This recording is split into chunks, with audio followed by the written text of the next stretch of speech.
Hello friends, welcome to our study channel move on study. आप सभी का आपके अपने चैनल मूव ऑन स्टडी में स्वागत है।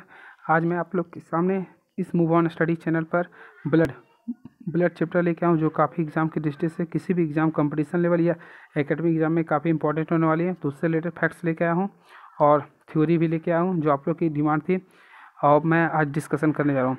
सबसे पहले मैं बता दें ब्लड क्या होता है। तो ब्लड यह एक तरल संयोजी ऊतक है, इसे कहते हैं तरल संयोजी ऊतक, और इसे इंग्लिश में हम लोग कनेक्टिव टिश्यू कहते हैं। यानी कि blood is a connective tissue as well as bone. जिस प्रकार हमारे शरीर में बोन पूरे शरीर के हर पार्ट से जुड़े होते हैं, उसी प्रकार ब्लड भी हमारे शरीर में पूरे पार्ट से जुड़े होते हैं, इसलिए हम लोग इसे कनेक्टिव टिश्यू कहते हैं। ठीक है दोस्तों, अब मैं इसके आगे की ओर मूव कहते हैं। इसका पीएच मान, यानी जो इसका पीएच मान जो होता है वह आपके यहाँ पे लिखा हुआ है 7.4। इसकी प्रकृति क्षारीय होती है, इसकी पीएच मान क्षारीय होते हैं और यह लाल लिटमस पत्र को नीला कर देता है। यह लाल लिटमस पत्र को नीला कर देता है। इसके साथ साथ आप लोग ये भी याद रखिएगा, इसकी प्रकृति जो होता है बेसिक प्लस एल्काइन होते हैं, एल्कलाइन होते हैं। और यह एल्कलाइन होने के कारण, जिसे हम लोग इंग्लिश में क्षार, हिंदी में क्षार कहते हैं। क्या कहते हैं? क्षार कहते हैं, यानी कि क्षार कहते हैं। तो इसे क्षार इसलिए कहते हैं क्योंकि यह सॉल्युबल इन वाटर होता है, क्योंकि यह वाटर में सॉल्युबल होते हैं, इसलिए हम लोग इसे क्षार भी कहते हैं। चलिए अब यहाँ पे इसके बारे में और डिस्क्राइब करने जा रहे हैं। Study of blood is called as haematology, यानी कि ब्लड की स्टडी को हम लोग हिमेटोलॉजी कहते हैं।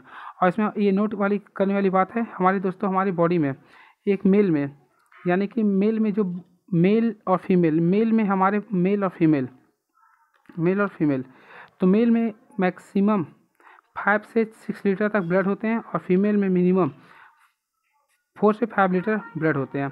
जो हमारे बॉडी का 7% होता है, यानी कि हमारे बॉडी का कुल वेट का 7% ऑफ टोटल बॉडी का होते हैं ब्लड।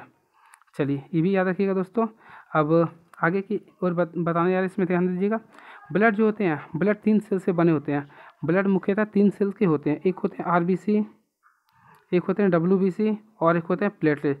ये 3 सेल से मिलकर बने होते हैं और इसमें सबसे इसका जो इम्पोर्टेंट जो सेल होता है उसे बोलते हैं आरबीसी। चलिए अब यहाँ पे बताना जाए, यानी कि अगर क्वेश्चन आता है कि ब्लड कितने सेल से मिलकर बने होते हैं, तो एक 3, आरबीसी, डब्ल्यूबीसी और प्लेटलेट्स।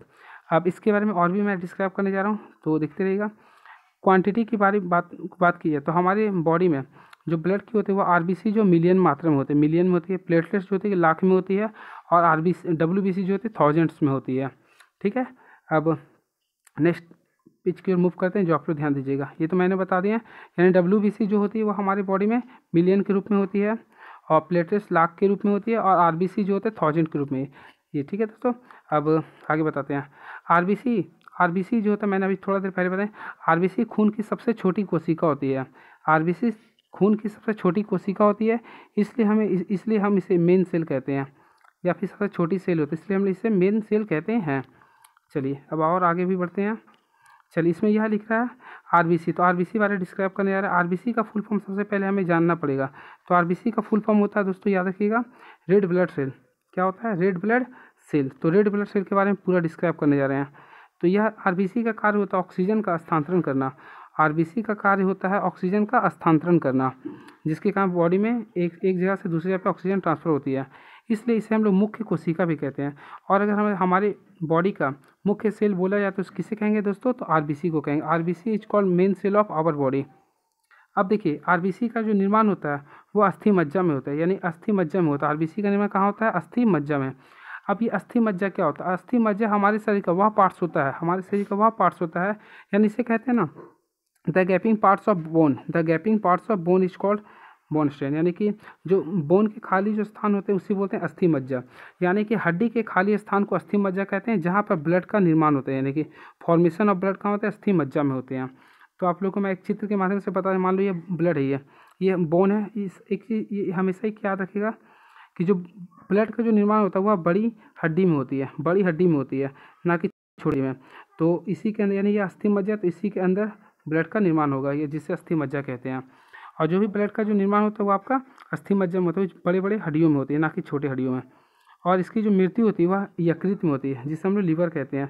यानी इसकी मृत्यु कहाँ होती है दोस्तों? लीवर में होती है, या फिर प्लीहा में भी होती है। ठीक है, अब आरबीसी का कार्य, तो आरबीसी का कार्य होता है ऑक्सीजन का परिवहन करना। और एक चीज़ नोट में आप लोग याद रखिएगा, भ्रूणीय अवस्था में ब्लड का निर्माण प्लीहा में होता है। भ्रूणीय अवस्था में ब्लड का निर्माण कहाँ होता है? प्लीहा में। अब इस आगे की ओर मुड़ते हैं। इसमें लिख रहा है दोस्तों, हमेशा एक चीज़ याद रखिएगा, सभी हड्डी में खून का निर्माण नहीं बल्कि लंबी हड्डी में होता है, यानी लंबी हड्डी में ही खून का निर्माण होता है। चलिए अब यहाँ पे बताते हैं। सबसे पहले इसमें एक चीज़ और है, किसी भी वस्तु का जो खून का जो रंग जो होता है लाल, वो हीमोग्लोबिन के कहाँ होता है? किसके कहाँ होता है? हीमोग्लोबिन के कहाँ होता है? अब इसमें यह लिख रहा है हीमोग्लोबिन। तो हीमोग्लोबिन क्या होता है आप लोग को मैं बताना चाहता हूँ। हीमोग्लोबिन या एक लौह यौगिक प्रोटीन है, लौह धातु यौगिक प्रोटीन है, जिसमें हीम का अर्थ होता है रंजक और ग्लोबिन एक प्रोटीन होता है जिसके कारण हीमोग्लोबिन का रंग लाल होता है। ठीक है। और हीमोग्लोबिन में जो हीमोग्लोबिन एक जस्ट लाइक एक पिगमेंट होता है जिसमें आयरन प्रोटीन पाया जाता है। ठीक है। अब ये इसमें लिखा, अगर हीमोग्लोबिन ऑक्सीजन से भी क्रिया करता है तो ऑक्सी हीमोग्लोबिन बनती है। क्या बनती है? Oxy haemoglobin.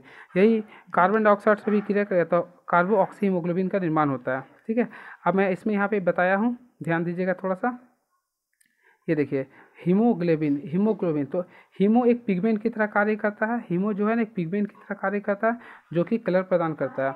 और बात करें ग्लोबिन, तो ग्लोबिन एक प्रोटीन का कार्य करता है जो हमारे शरीर में नियंत्रण करते हैं किसी भी चीज़ को। ठीक है। अब नेक्स्ट पढ़ते हैं इसमें। हीमोग्लोबिन यह एक प्रकार का परिवहन है जो आरबीसी जो लाल रंग का होता है, यानी हीमोग्लोबिन के कारण खून का रंग लाल होता है। यह खून में उपस्थित होता है। क्या होता है? ये खून में उपस्थित होता है। ऑक्सीजन की हीमोग्लोबिन की कमी से ऑक्सीजन और CO2 का परिवहन प्रभावित हो सकता है। फिर लिख रहा है दोस्तों, ध्यान दीजिएगा, खून का लाल रंग आरबीसी के कहाँ होता है? किसके कहाँ होता है? आरबीसी के कहाँ होता है। लेकिन त्वचा का रंग जो होता है वह मेलानिन के कारण रंग होता है। जिस व्यक्ति में मेला रंग की मात्रा ज़्यादा होता है वह उसकी रंग त्वचा का ब्लैक होती है। ठीक है दोस्तों। और मेलानिन जिसके कम है वो वाइट है।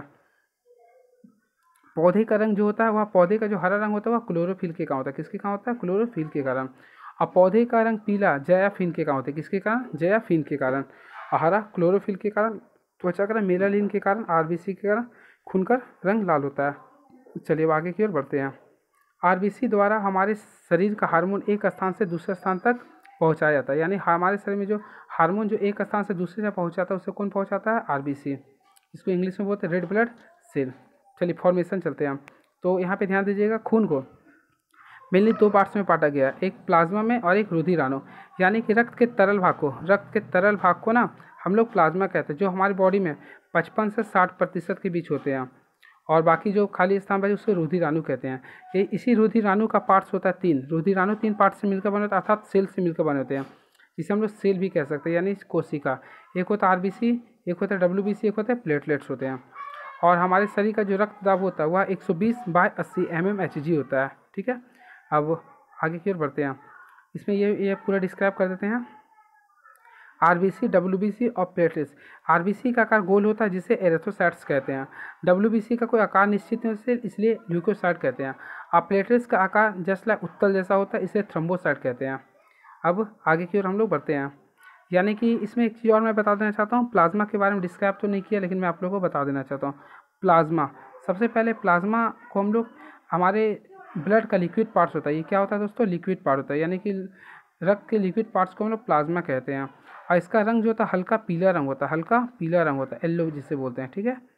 अब इसमें जो कंपोनेंट्स उपस्थित होते हैं, यानी जो प्लाज्मा में जो कंपोनेंट्स उपस्थित होते हैं उसमें वाटर की मात्रा जल, जिसे जल कहते हैं, इसमें वाटर की मात्रा 90% होते हैं। और ग्लूकोज C6H12O6 इसकी मात्रा आपके यानी यह 1% होती है। बाकी भाग होते हैं हमारे शरीर में इसमें प्रोटीन होते हैं जो कि 9% उपस्थित होते हैं। चलिए अब इसमें बता रहा है, तो आज का क्लास इतने तक आने देते हैं दोस्तों। अब इसके आगे और भी मैं बताने जा रहा हूँ।